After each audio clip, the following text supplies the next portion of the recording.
girls shouldn't play football. I won't be the only one in saying that that stereotype was directed at a lot of younger girls when they were growing up, and it's obviously not something that you want to hear, but it makes you feel a little bit hungrier to prove people wrong. And I think I'm the generation that did play with boys and really tried to pave the way and wanted to create opportunities for younger girls. And fortunately, the way that everything's changed now, you were almost always like the odd one out being a female footballer.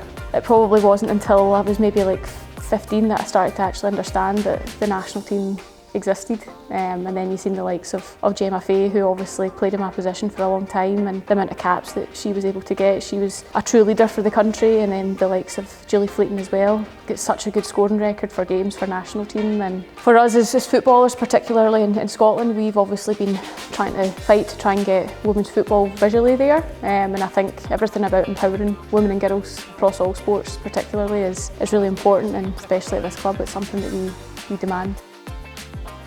International Women's Day is one of those moments that we stop and reflect on the progress that's been made, but also gives us time to look ahead at the things that we still want to achieve. So it's a really important mark in the calendar that we certainly want to celebrate at the SWPL. You only have to look at our league table. We have got such an incredible title race at the top. We're into this sort of new, increasingly professional era of women's football, and what we're seeing coming to fruition around the top of our table is incredible. Just really competitive, genuine athletes striving to be the best in the country, and what's not to love about that? I wasn't very good at it in terms of that being a career, not that it was really seen as much of an option back then to be a professional footballer, but I went for the next best thing, which was talking about it. A reason to shout about the fact that there are no barriers anymore, that women can be successful, that they can be strong, that they can go into roles that were perhaps previously seen as male roles. They can be leaders, they can be influencers. I just think it's really important to remind young girls and to remind women out there that we have every possibility available to us now, and that we can reach and go for our dreams. My name's Nicky Reid, I'm the Chief Executive of the SPFL Trust.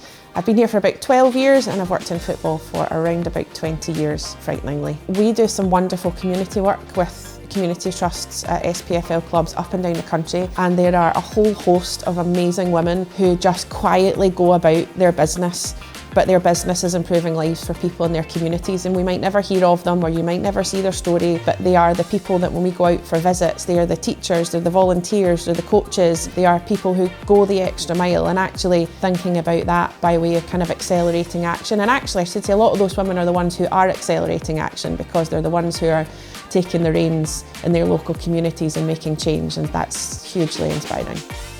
I think I can reflect back in my own career, and probably back then there wasn't the same visibility, so I think it's really important for young girls and young boys to see that females can be part, not just as athletes, but be involved in sport. All of these females are leading the way, and I think it's brilliant for young kids to see that, not just young girls but young boys as well. When I was growing up, probably the only role that you could get in sport was to be a PE teacher, so thankfully now that's changed. I think the opportunities in women's football are limitless. When you look at the progress we've made in the last 5 to 10 years, it really has been exponential growth, but when you look at all the studies and information that's out there, it tells us that that's not going to stop. So perhaps from a kind of trust perspective, I think what we're seeing is we're seeing an increased number of women and girls taking part in our programmes. It's testament to how passionate people are for the women's game, and the girls that are playing the game are for